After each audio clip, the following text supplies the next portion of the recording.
Welcome back तो नाजरीन सुबह जी नाजरीन, इस वक्त हम डस्का थाना सतरा के इलाका कोल्डी खैरा में मौजूद हैं, जहां पर अरसा दराज से एक ज़मीन का तनाज़ा चल रहा है, जहां पर दो स्कूल टीचर रिटायर्ड स्कूल टीचरों के साथ उनके अपने ही भाई ने ज़मीन का तनाज़ा बनाया हुआ है। इस वक्त वो ज़मींदार हमारे साथ मौजूद हैं जिनका ये ज़मीन का तनाज़ा चल रहा है। उनसे हम पूछते हैं कि ये मामला कब से और किस तरह ये उनके साथ पेश आ रहा है।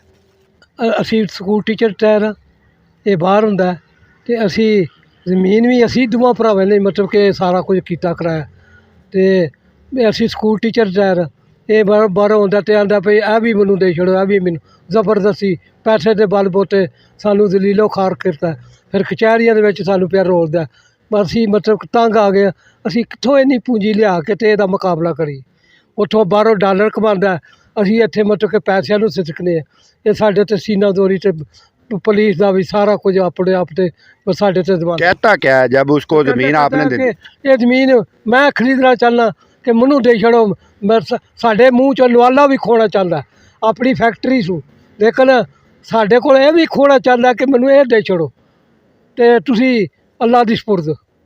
और ये मामला जब आपके साथ पेश आया तो आपने कोई पुलिस को या नहीं बताया कि हमारे साथ ये ज्यादती कर रहा है? अदालत केस चलते हैं पे, अदालत केस चलते हैं। अदालत के जो डॉक्यूमेंट्स आपने हमें दिखाए हैं उसमें तो तकसीम के दावे के मुताबिक ये सारी जायदाद तकसीम हो चुकी है, तो इसके बावजूद वो फिर उसने आपके साथ क्यों मसला बनाया हुआ है? मसला सीनादोरी करता है, पैसे के बल बोते थ्रेड करता है। उन्होंने मतलब कि आंदा मैं कि इन्होंने समझदा वा, जाओ जे जमीन जिथे लभदी है लभ लो। मतलब सानू तड़ियाँ लांदा, नाल धमकियां देता। आंदा जाओ कम करो जाके। बच्चियां दे भी नाल लगी, एक बच्ची नूं खला दे छड़ी। मतलब कि यानी कि उसके आपके जो भतीजा है उसके साथ आपकी बच्ची की शादी भी हुई थी? शादी नहीं मंगनी हुई थी, लेकिन इन्हें खो के ले। तो उसके बाद फिर क्या मामला हुआ? फिर मामला वो हालैंड ले गया, फिर यहाँ से वापस आ गई है। बेयारो मददगार, बेयारो मददगार, कोई और परेशानी हाल कोई नहीं, कोई परेशानी हाल कोई नहीं। अभी आप क्या हुकूमत से अपील करना चाहेंगे? असी हुकूमत से अपील करना, हमें इंसाफ मिलना चाहिए। असी मतलब कि उसका मुकाबला नहीं कर सकते। वो मतलब कि ताकतवर है, पैसे के बल बोते आंदा मैं हर चीज़ खरीद सकता हूँ। हालैंड तो मतलब कि वो अजीबो गरीब बैस्टर दे दिए, मतलब सानू बिला वजह तंग कर दे। जी नाजरीन, आपने सुना कि ये अब्दुल गफ़ार एक school teacher retired school teacher हैं, जिनके साथ उनके अपने ही भाई ने अरसा दराज से उनकी ज़मीन को हथियाने की कोशिश कर रहा है। इस वक्त मेरे साथ वो दूसरे भाई भी उनके मोहम्मद यूसुफ साहब भी मौजूद हैं। उनसे जानते हैं कि वो अपने भाई के मतलब क्या कहते हैं और इस ज़मीन पर उनका कितना हक़ है और उनके भाई का कितना हक़ है। मज़ीद हम उनसे भी जानने की कोशिश करते हैं। जी, ये क्या मामला आपके भाई के साथ आपका चल रहा है? बिस्मिल्लाहिर्रहमानिर्रहीम। ये साडा भाई हुंदा बाहर हालैंड ते साडे कोल ही गया, असां पैसे दे घल्ले सन।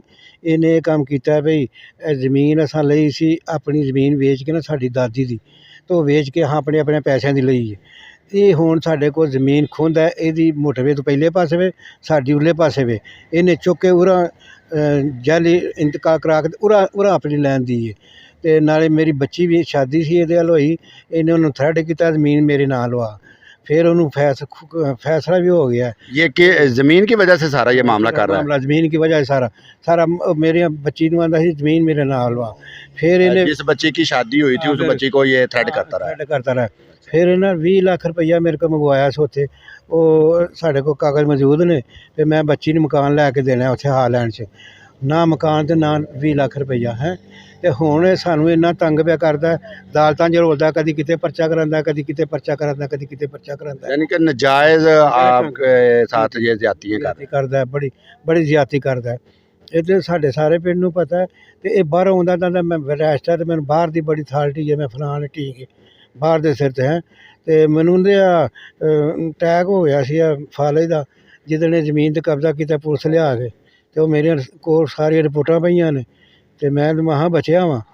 हैं। यानी कि आपका कहने का मकसद ये है कि ये जितनी इन्होंने आपको टेंशन दी है, उस टेंशन की वजह से आपको अटैक का मसला भी हुआ, उसके बाद आपकी बच्ची का जो है ना वो डिवोर्स का इशू भी बना। तो बिल्कुल। ये मामला सारा होने के बाद आपका ये भाई है, तो आपने बिठा के या कोई पंचायत में बात नहीं की? नहीं, वो मानता ही नहीं। वो आता मैं मेरे को पैसा बड़ा, मैं जिथे लगता ना लख, मैं 4 लाख रुपया दे के काम करवा लेना। अभी आप हुकूमत से क्या अपील करना चाहिए? हुकूमत से पिया कि सानू इंसाफ मिलना चाहिए, साडी बच्ची नूं इंसाफ मिलना चाहिए।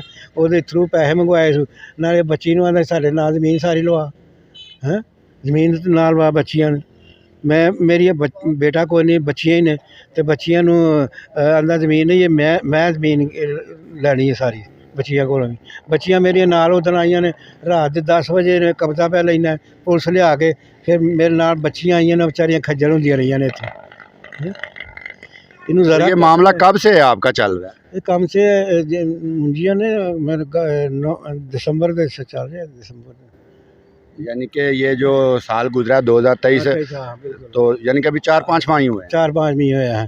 ਇਹਨਾਂ ਸਾਨੂੰ ਬਹੁਤ ਤੰਗ ਕੀਤਾ ਹੈ। ਅਸੀਂ ਸਕੂਲ ਟੀਚਰ ਆ, ਵਡੇਰੇ ਆਦਮੀ ਆ, ਕਦੀ ਕਿਤੇ ਅਸੀਂ ਜਾਂਦੇ ਹਾਂ, ਸਤਰਾਹ ਜਾਂਦੇ ਹਾਂ, ਕਦੀ ਇੱਥੇ ਇਜਾਜ਼ਤ ਕਰਦਾ, ਕਦੀ ਆਲੋਮਾਰ ਕੇਸ ਕੀਤਾ ਸੂ, ਕਦੀ ਡਸਕੇ ਕਰਦਾ। ਇਹ ਪੁਲਿਸ ਨੂੰ ਪੈਸੇ ਝਾੜਦਾ, ਪੁਲਿਸ ਸਾਡੀ ਗੱਲ ਹੀ ਨਹੀਂ ਸੁਣਦੀ। अपनी तो भी काश की थी, कोई वेख के आया। कितनी एकड़ ज़मीन है ये? टोटल कितनी एकड़ है और आपकी कितनी है? 75 किले ज़मीन सी ना सारी, ते विच आ गई ये 16 किले मोटर विच, ते इहदी सारी आई सी। ਉਹ ਫਿਰ ਅਹਾਂ ਭਰਾਵਾਂ ਆਖਿਆ ਇਹਨੂੰ ਲਾਸ ਨਾ ਹੋਵੇ। ਅਸਾਂ ਫਿਰ ਉਹ ਜਿਹੜੀ ਨਾ ਜ਼ਮੀਨ ਵੰਡ ਕੇ ਫਿਰ ਪਾਈ ਸੀ ਮੋਟਰਵੇ ਦੇ ਵਿੱਚ, ਚਵਾਂ ਭਰਾਵਾਂ ਨੇ। ਸਾਡੀ ਵੀ ਚਲੋ ਜਾਏ ਨਾਲ, ਇਹਦੀ ਵੀ ਜਾਏ। ਤੇ ਇਹਨੇ ਕੰਮ ਕੀਤਾ, ਫਿਰ ਇਹਨੇ ਉੱਥੋਂ ਦੂਸਰੇ ਪਾਸੇ ਦੇ ਮਜ਼ਾਇਲ ਲੱਗਾ, ਉੱਥੋਂ ਚੁੱਕ ਕੇ ਜ਼ਮੀਨ ਮੇਰੀ ਖੋਂਦਾ ਪਿਆ ਇੱਥੋਂ ਪਏ। ਰਾਤੋਂ ਰਾਤ ਚੁੱਕ ਲਿਆ। ਮੇਰੇ ਤੇ 3 ਵਾਰੀ ਪੁਲਿਸ ਆਉਂਦੀ ਸੀ, ਮੇਰੇ ਘਰ ਪੁਲਿਸ ਇਹਨੇ ਛਾਪੇ ਮਰਵਾਉਂਦਾ, ਕਦੀ ਕੋਈ ਕਰਦਾ। ਤੇ ਮੇਰੀਆਂ ਬੱਚੀਆਂ ਨੇ, ਬੱਚਾ ਕੋਈ ਨਹੀਂ। ਤੇ ਇਹਨੇ ਬਹੁਤ ਤੰਗ ਕੀਤਾ ਸਾਨੂੰ, ਬਹੁਤ ਤੰਗ ਕੀਤਾ ਇਹਨੇ। साथ अब्दुल गफूर और मोहम्मद यूसुफ जिनकी ज़मीन का ये तनाज़ा चल रहा है, उनके हमसाये मौजूद हैं। उनसे जानते हैं कि ये मामला उनके नोटिस में अब तक क्या आया है और क्या वो इस बारे में जानते हैं। जी अस्सलाम वालेकुम, मैं दयातुल्ला इन्हां दा गुआंढियां जी। उरले पासे 16 किले हाजी यूसुफ दी है, उहदे नाल हाजी गफूर दी है 12 किले, ते मोटरवे दे परले पासे 2 भरावां दी है। ते चारे भाई ने, इन्हां दा आपस च कोई रौला है। ते अदलिया अगे भी ना मतलब अगे रजू किया है, ते कोई ऐसा बंदा होवे जिहड़ा इन्हां चारे भरावां नूं इंसाफ दिला सके। मसला क्या चल रहा है इनका? मसला सिर्फ तकसीम का मसला है। तो वो परले पासे इन्हां नूं धिकना चाहता वे, ते आप उरले पासे आउणा चाहता। नहीं, ये जो ज़मीन है इसके बारे में आप क्या जानते हैं? क्या आपको पता है कि ये ज़मीन यूसुफ की और अब्दुल गफूर की है? हाँ जी, 20-25 साल से ये दोनों भाई जो है ना ये काश्त कर रहे हैं। इस दफ़ा भी कई गंदम भी इन्होंने ही काश्त की है। इस टाइम हमारे साथ मोहम्मद यूसुफ साहब की बेटियां मौजूद हैं, जिनमें से उनकी एक बेटी भी स्कूल टीचर है। उनसे हम जानते हैं कि वो किस मुश्किलात का शिकार हैं और इस बारे में वो अपने चचा के बारे में क्या कहना चाहती हैं और अभी तक उनके चचा से उनको क्या क्या प्रॉब्लम्स इस ज़मीन के तनाज़ा में क्रिएट हुई हैं, वो हम उनसे जानते हैं। जी, मेरा नाम मसरत है, मैं मोहम्मद यूसुफ साहब की बेटी हूँ। तो हमारे अब्बू ने हमारे नाम पे ज़मीन ट्रांसफ़र की थी। कोटली खैरा में हमारा ये रकबा है। हमारा चाचा नवाज़ जो है वो ज़बरदस्ती इस पे रकबा कब्ज़ा करने की कोशिश कर रहे हैं।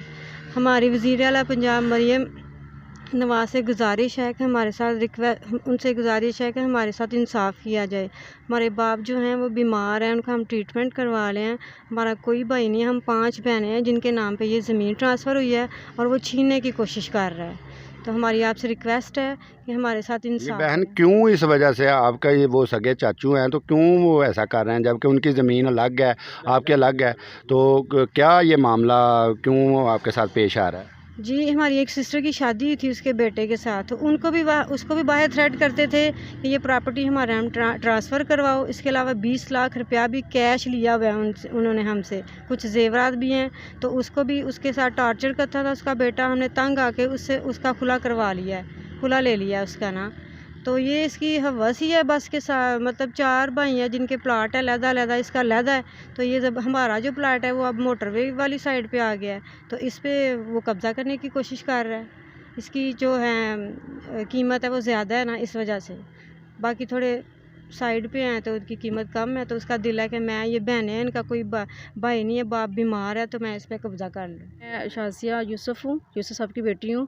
सर ये जो हमारे चाचू के साथ जो चल रहा है मामला, मतलब इतना हमें थ्रेट कर रहे हैं। हम लोग अपने अब्बू के साथ जाती हैं जहाँ पे उन्होंने जाना होता है, क्योंकि वो वीक है, उनको इस टेंशन की वजह से फालिज का अटैक आ चुका है। डॉक्टर ने टोटली बेड रेस्ट बोला है, फिर भी मजबूरी से उनको जाना पड़ता है, हम लोग साथ जाती हैं। और उन्होंने इवन कि हमारे अगेंस्ट भी ये FIR की एप्लीकेशन दे दी है ना, देते हैं। मतलब इतना, मतलब उन्होंने हमें ये 5-6 मंथ से इतना हमें तंग किया है, इतना मतलब हमारा उन्होंने सुकून तक तबाह कर दिया है। इस टाइम मेरे साथ जिस ज़मीन का तनाज़ा चल रहा है मोहम्मद यूसुफ और अब्दुल गफूर साहब का, उनके एक दूसरे हमसाये भी मौजूद हैं। उनसे जानते हैं कि वो इस बारे में क्या कहते हैं। यूसुफ का रकबा ये जी, उन्हीं ने कास्ट किया इसे। और ये मसला कब से चल रहा है इनका? ये गालिबन 2 साल हो चले। तो इशू क्या है ये? इशू ये है कि वो पहले उस साइड में था, अब वो कहता है इस साइड से ये मुझे दे दो, आप इसे पीछे हट जाएं। ये ज़मीन वैसे अब्दुल गफूर और मोहम्मद यूसुफ की है। मोहम्मद यूसुफ की है इस साइड वाली, हाँ। इसके साथ लगती हुई वो अब्दुल गफूर की है। ठीक है, आगे वो चढ़ती साइड में वो है जिसके साथ तनाज़ा है मोहम्मद नवाज़ के साथ। ठीक हो गया। तो उसका इधर कोई तल्लुक़ वास्ता है नहीं। यानी 26 साल से गालिबन ये रकबा कास्ट कर रहे हैं जी मोहम्मद यूसुफ। 26 साल से इनका ही रकबा है। इनका है और जिनके साथ इनका तनाज़ा है उसका रकबा किस साइड पे है? उसका वो साइड में मोटर के पहली साइड में, चढ़ती साइड। अच्छा अच्छा। तो ये आपने कभी इनको बिठा के इनका मसला हल करने की कोशिश नहीं की? देखो जी करते हैं लोग, वो नहीं मानते, वो अपनी जिदबाजी पे है, वो नहीं मानता तो वो कैसे माने। आम आदमी तो वो नहीं मना सकता। साहब है ना जो नवाज साहब, ये गफूर साहब और यूसुफ साहब के भाई हैं, ठीक है। वो ज़रा पैसे वाले हैं तो वो उनको ना तंग करते हैं काफ़ी दिनों से, मैं कि काफ़ी 2-4 साल से। तो वो ये शरीफ आदमी हैं, स्कूल टीचर हैं, रिटायर हैं, तो परेशान करते हैं इनको। ये ज़मीन इनकी तीनों चारों भाइयों की इकट्ठी है या अलग अलग इनकी तकसीम हो चुकी है? नहीं, अलग अलग है। यूसुफ साहब इस साइड पे हैं, उसके साथ गफूर साहब हैं, उसकी मोटरवे की दूसरी साइड पे अपना नवाज साहब हैं, उसकी तरफ शेर महंग उनका भाई है, वो वफात पा चुका है, ठीक है। तो 2 भाई मोटरवे के दूसरी साइड पे हैं, 2 दूसरी साइड पे हैं, ठीक है। लेकिन ये शरीफ आदमी है, इनको महंग के काफ़ी ये महंग डिसार्ड करते हैं, परेशान करते हैं, और उनकी महंग के बच्चियों को भी तंग करते हैं। इधर हमने देखा तो ये शरीफ आदमी, उनके साथ ज़्यादती हो रही है, ठीक है। हमारा टीम के साथ चौधरी नईम अख्तर, 52 न्यूज़, डस्का।